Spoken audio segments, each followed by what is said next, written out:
Okay, this is inverse trig part 3, and we're going to go through some examples here. Okay, the first one, actually maybe I'll number them, 2, 3, 4. All right, so number 1 is finding the sine of inverse cosine of negative root 3 over 2. So let's work from the inside out. Inverse cosine of negative root 3 over 2. Okay, so if we're talking about cosine and inverse cosine and the ratio being negative, we're going to want a quadrant 2 angle. So I'm going to want quadrant 2. And then I want to think about what's the reference angle associated with cosine. That gives me root 3 over 2, and that reference angle would be pi over 6. So in quadrant 2, that's 5 pi over 6. So I'm really doing the sine of 5 pi over 6, and the sine of 5 pi over 6 is a half. So this inside was equal to 5 pi over 6, and then I took the sine of it. Okay, let's go to the next one. Number 2. Inverse tangent of negative 1. So since the ratio is negative, I'm going to want a negative quadrant 4 angle. So I'm going to be doing the secant of negative pi over 4. Secant is positive in quadrant 4, so it's going to be equal to positive root 2. Okay, well now what happens when you have a ratio that you don't know, that doesn't correspond to a special triangle? Well, the good news is you actually never need to find the angle here.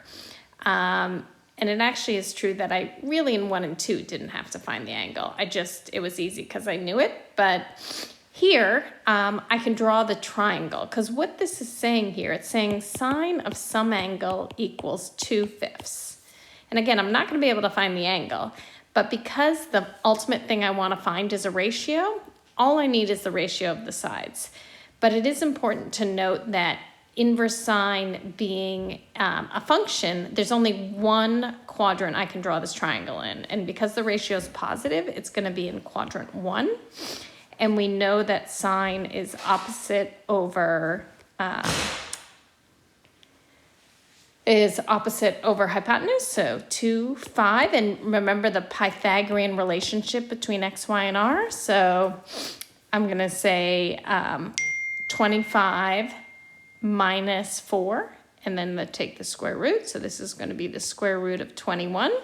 So now let's look to what we're ultimately trying to find. We're finding the cotangent of this angle here. Remember, this whole thing, the output is an angle. So the cotangent of this angle that I just properly drew is going to be equal to the x coordinate over the y coordinate. So it's going to be root 21 over 2. Okay, let's go to number 4.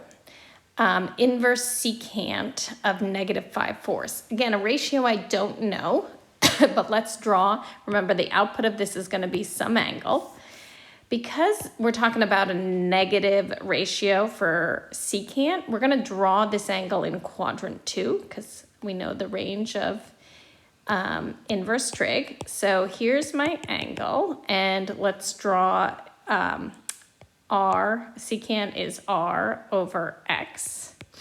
So finding the y coordinate, it's going to be 25 minus 16, and the square root, and the y will be positive, so 3. And now doing the sine of this angle, well, it's going to be y over r, or 3/5. So those are some examples of how the types of inverse trig problems we can solve or evaluate. Well, now let's extend this concept to something we did earlier, which is solving trig equations. Now, let's say I already did the hard part of the solving trig equations for you. So say we were already down to factored form. So let me make something up here. So say we had, let's say 2 sine x plus 1, and then 3 sine x minus 4. Actually, no, not minus 4. Let's do minus 2.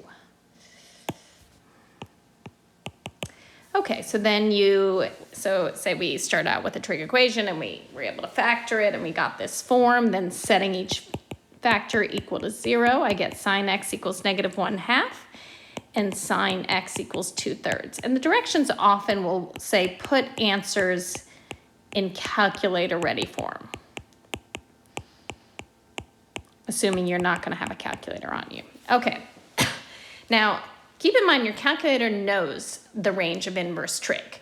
So that is very important when you put in calculator ready form. You're going to assume that your calculator is spitting out that angle that corresponds to the proper range in inverse trig.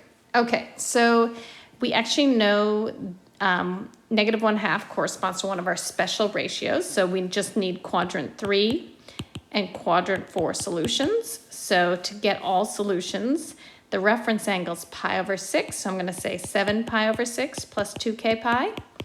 And the quadrant 4 angle is 11 pi/6 plus 2k pi.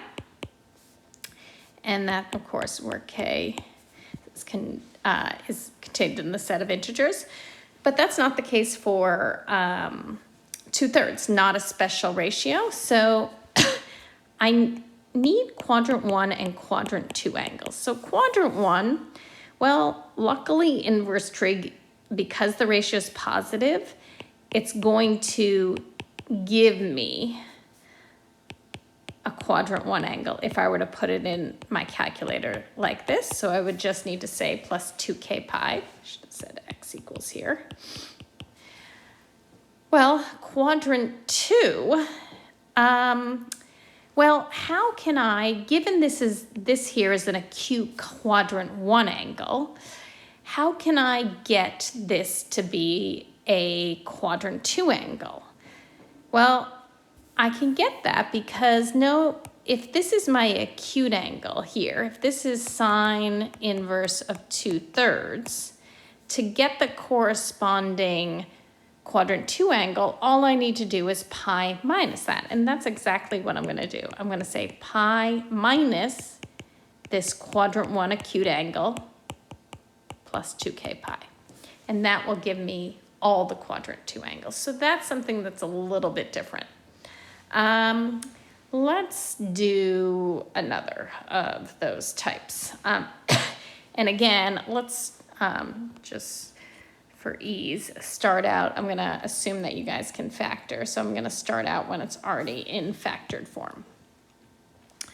Okay, so let's see what I want to do. Let's do a cosine. Let's do, if I had 3 cosine x plus 1, and then cosine x minus 1 equals 0. Okay, so I've got cosine x equals -1/3 and cosine x equals 1.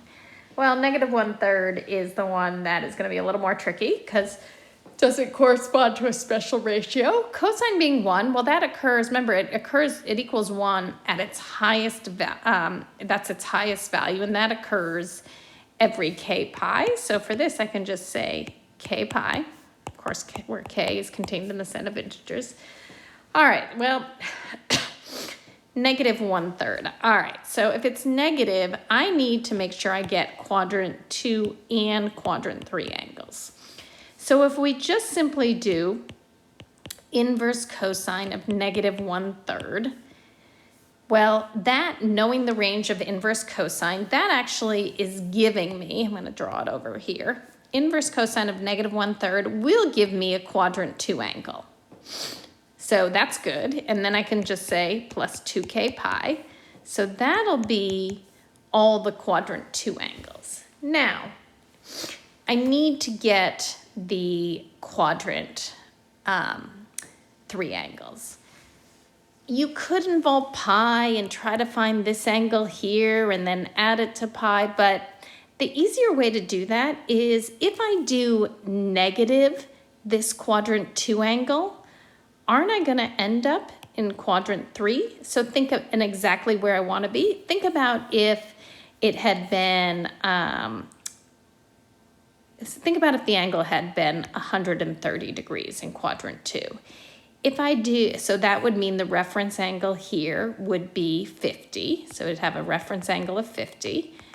If I do negative 130, well, that'll end up in quadrant 3, and that too will have a reference angle of 50 degrees.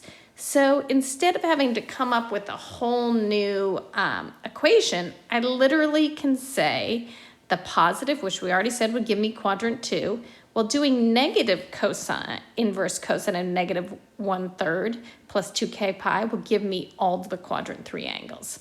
So that makes it kind of nice. Whereas sine, as we saw, was a little bit more challenging in that sense, which brings me, let's go back to sine, because I want to do one more with sine to show you how sine can be a little bit tricky. And let's just start from, say you just have this, sine x equals negative 2/3. So before we had positive 2/3. Well, that means I'm going to want a quadrant 3 and a quadrant 4 angle. Well, the quadrant 4 actually I will get when I do inverse sine of negative 2/3. That will give me all the quadrant 4, because the result of this is a negative acute quadrant 4 angle. Well, if I want to find the quadrant 3 angle, say it were negative 20, for example. To find the quadrant 3 angle, I would do pi. I really want to do pi plus 20. Well, in order to take into account the fact that 20 is negative, I would say pi minus that, because that is what would get me, well, I would say 180, but if I'm working in degrees, I'm not going to combine different units, but we're going to be using pi because we're working in radians. But I would say, in this case, I would say 180 minus negative 20. So in order to do that then, here, I'm going to say x equals pi minus inverse sine. And again, it's minus because the angle's negative, so that's really adding an angle to pi. And that'll get me the quadrant 3.